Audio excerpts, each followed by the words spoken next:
बहुत कुछ हुआ है 3 दिन में। केंद्रीय गृह मंत्री अमित शाह ने दौरा किया है।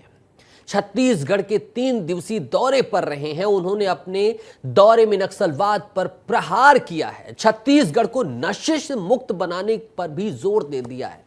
साथ ही कई विकास कार्यों का भी लोकार्पण किया है। गृह मंत्री का ये 3 दिनों का दौरा कई मायनों में खास रहा है। डिकोड करेंगे, सब कुछ बताएंगे, विस्तार से बताएंगे, क्योंकि आपका अपना चैनल है। पहले इस रिपोर्ट को देख लीजिए।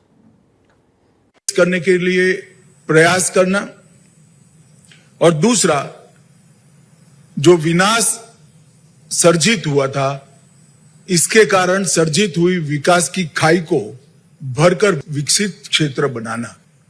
बिहार, झारखंड, उड़ीसा, आंध्र प्रदेश, तेलंगाना, मध्य प्रदेश और कमोबेश महाराष्ट्र भी नक्सल समस्या से मुक्त हुआ है। केंद्रीय गृह मंत्री अमित शाह ने मार्च 2026 तक देश में नक्सलवाद खत्म करने की बात कही। छत्तीसगढ़ के रायपुर में शनिवार को वामपंथी उग्रवाद पर उन्होंने समीक्षा की। इसके बाद केंद्रीय गृह मंत्री अमित शाह ने रविवार को नवा रायपुर में नारकोटिक्स कंट्रोल ब्यूरो एनसीबी के रीजनल ऑफिस का उद्घाटन किया। 5000 वर्ग फुट में फैला यह ऑफिस केंद्रीय सचिवालय भवन में शुरू किया गया है। वर्चुअल उद्घाटन के दौरान अमित शाह के साथ मुख्यमंत्री विष्णुदेव साय, केंद्रीय गृह राज्य मंत्री नित्यानंद राय, डिप्टी सीएम विजय शर्मा भी मौजूद रहे। सुरक्षा बलों की मृत्यु में 73% की कमी और नागरिकों की मृत्यु में 69% की कमी आई है। मुझे विश्वास है कि ये हमारी लड़ाई अंतिम चरण में पहुंची है और हम देश को 2026 मार्च तक पूर्णतया नक्सल समस्या से मुक्त कर पाएंगे। केंद्रीय गृह मंत्री और सहकारिता मंत्री अमित शाह की अध्यक्षता में छत्तीसगढ़ में सहकारिता के विस्तार को लेकर बैठक भी हुई। बैठक में मुख्यमंत्री विष्णुदेव साय, केंद्रीय सहकारिता राज्य मंत्री मुरलीधर मोहोल, उप मुख्यमंत्री अरुण साव, सहकारिता मंत्री केदार कश्यप मौजूद रहे। नवा रायपुर के होटल मेफेयर में बैठक हुई, जिसमें सहकारिता को बढ़ावा देने को लेकर चर्चा हुई। केंद्रीय राज्य मंत्री तोखन साहू हमारे साथ हैं, उन्हीं से बातचीत करते हैं। 3 दिनों तक केंद्रीय गृह मंत्री अमित शाह छत्तीसगढ़ में रहकर मैराथन बैठक करते हैं। कैसे देख रहे हैं आप? प्रदेश के लिए जो जो आवश्यक है, माननीय गृह मंत्री जी के द्वारा बैठक लिया गया है, निर्देश दिया गया है और इसका लाभ दिखेगा। केंद्रीय गृह मंत्री अमित शाह का छत्तीसगढ़ दौरा कई मायनों से बेहद खास रहा। उन्होंने माओवाद आतंक प्रभावित बीजापुर जिले के पालानार कैंप के आसपास के 31 युवाओं से भी मुलाकात की।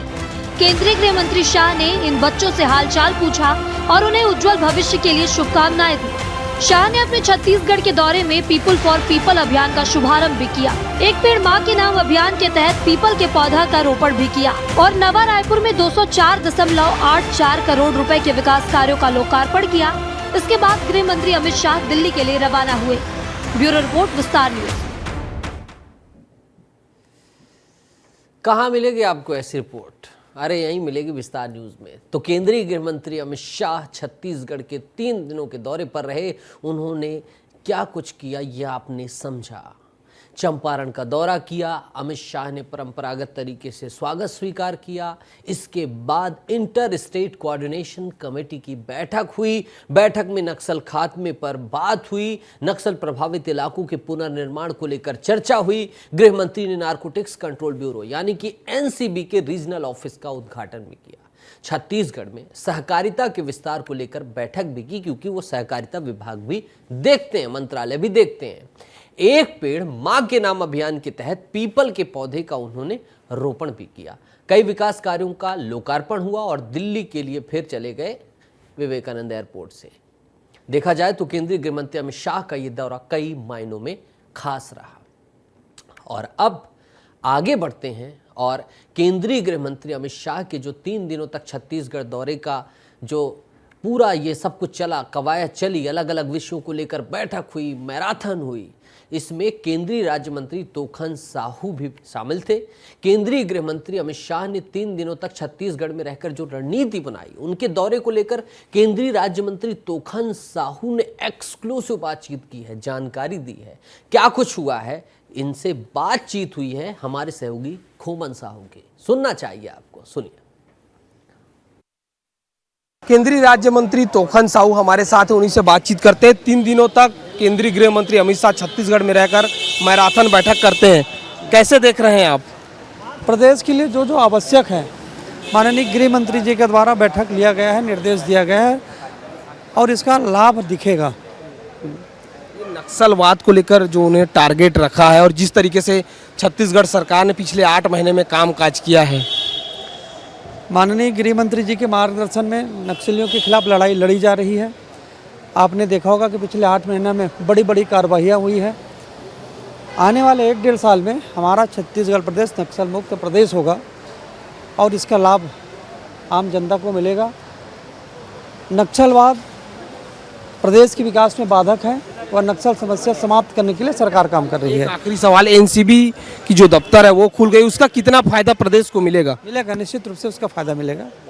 तो आपने सुना, केंद्रीय राज्य मंत्री हैं तोखन साहू कह रहे हैं कि जो 3 दिवसीय केंद्रीय गृह मंत्री अमित शाह का दौरा हुआ है, उसका फायदा आने वाले दिनों में प्रदेश को मिलने वाला है। कैमरा पर्सन किशन साहू के साथ खोमन साहू, विस्तार न्यूज, रायपुर। सुन लिया आपने, देख लिया, समझ लिया। आगे बढ़ते हैं और सहकारिता विभाग की भी बैठक हुई है। अब आप कहेंगे सहकारिता का क्या लेना देना? अरे सहकारिता मंत्री भी हैं भैया, और राज्य के सहकारिता मंत्री केदार कश्यप भी जो है वहां मौजूद थे। विस्तार न्यूज आपका अपना चैनल है, अंदर खाने में क्या कुछ हुआ है आपको ना बताए ऐसा हो ही नहीं सकता। सुन लीजिए, सहकारिता मंत्री को भी खोमन साहू ने पकड़ा, बातचीत की। पकड़ने का मतलब है उनको पकड़ा, निवेदन किया, बातचीत की, और आपके लिए कुछ बहुत खास बातचीत की है, सुनिए जरा। सहकारिता मंत्री केदार कश्यप जी हमारे साथ है, आज बैठक भी हुई है। सर, कैसे देख रहे हैं बैठक? क्या कुछ निर्णय लिया गया?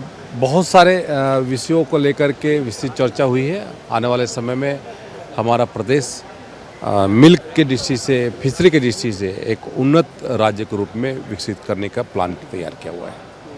और आगे क्या योजना है सर? क्योंकि लगातार आप लोग बैठक कर रहे थे, पिछले 1.5-2 घंटे से चल रहा था, तो किस तरीके से छत्तीसगढ़ के जो सहकारिता है उसको बढ़ाएं? आने वाले समय में आपको उसका रोड मैप आपको बता दिया जाएगा। आने वाले रोड मैप के माध्यम से हम काम करेंगे। एक आखिरी सवाल है, जिस तरीके से बस्तर से आप आते हैं, वो बस्तर से नक्सलवाद मुक्त करने के लिए जो टारगेट फिक्स किया गया है और सरकार जिस तरीके से काम कर, देखिए, माननीय गृह मंत्री जी दृढ़ इच्छा शक्ति के मालिक हैं और उन्होंने 70 साल तक जिन के लेकर के बड़े बड़े विषय आए थे उनको ख़त्म करके आज कश्मीर को भारत का अभिन्न अंग बनाया है। उसी तर्क पर हमारा ये बस्तर, जहाँ पर नक्सलवाद की समस्या है, उसको जड़ से खत्म करने का निर्णय लिया गया है। नक्सलवाद है वो छत्तीसगढ़ से खत्म होगा। इसके अलावा सहकारिता के दिशा में और भी नए कदम आने वाले दिनों में उठाए जाएंगे। कैमरा पर्सन किशन साहू के साथ खोमन साहू, विस्तार न्यूज, रायपुर। हम नए बेनिफिशियरी बनाए जाएंगे, यानी कि नए नए जो हैं लाभार्थी हैं उनका जन्म किया जाएगा ताकि सहकारिता के क्षेत्र में लाभ मिल सके। सभी मामलों पर बातचीत करेंगे। मृगेंद्र पांडे हमारे स्टेट ब्यूरो जुड़ गए हैं सीधा उन्हीं से।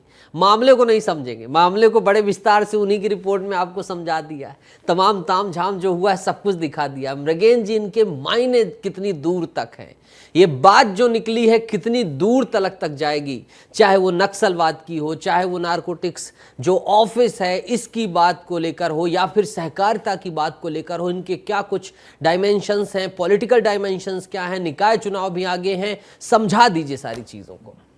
देखिए, केंद्रीय गृह मंत्री अमित शाह का छत्तीसगढ़ आना अपने आप में एक राष्ट्रीय खबर है। राष्ट्रीय खबर इसलिए भी है कि आने वाले समय में जो 7 राज्यों के डीजीपी और चीफ सेक्रेटरी के साथ बैठक की, उसमें एक राज्य है महाराष्ट्र। महाराष्ट्र में कुछ समय बाद विधानसभा चुनाव होना है और नक्सलवाद वहाँ के लिए भी बड़ा इशू है।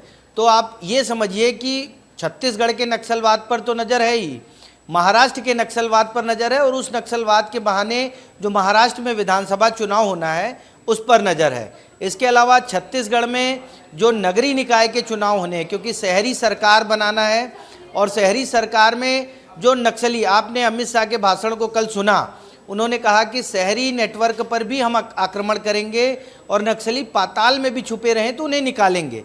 कुल मिलाकर शहरी सरकार, महाराष्ट्र का विधानसभा, झारखंड में विधानसभा चुनाव होना है, ये बड़ी रणनीति रही है जो 3 दिनों में निकल कर आई है।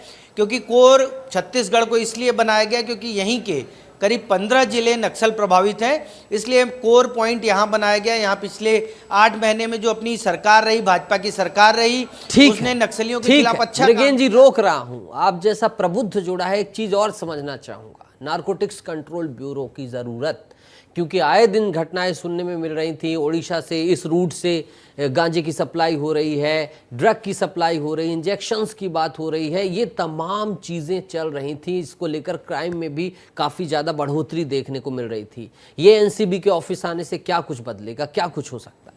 देखिए, एनसीबी का ऑफिस आना भी अपने में एक बड़ी उपलब्धि है। छत्तीसगढ़ 7 राज्यों के बॉर्डर से है और यहाँ जो नशीले पदार्थ हैं उनकी तस्करी आसानी से हो रही थी। आप देखिए कि छत्तीसगढ़ के बॉर्डर से लगे जो है महासमुंद हो या बस्तर हो या तमाम जगह पे नशे के कारोबारी पकड़े जा रहे हैं। लगातार अगर आप 1-1.5 साल का आंकड़ा देखें तो सैकड़ों आरोपी अपराधी पकड़े गए हैं। इन चीज़ों को एनसीबी का दफ्तर खुलने से यहाँ एक पूरी टीम रहेगी, यहाँ से मॉनिटरिंग सिस्टम डेवलप होगा जो नशे के कारोबार पर सीधे अटैक करेगा, जो बड़ी उपलब्धि है छत्तीसगढ़ के लिए भी और पड़ोसी राज्यों के लिए भी। ठीक है मृगेन जी, सुनता रह जाऊंगा आपको, आप इस तरह बताते रह जाएंगे। इजाजत चाहता हूं, मध्य प्रदेश भी जाना है, वहां की भी खबरें। बहुत बहुत शुक्रिया।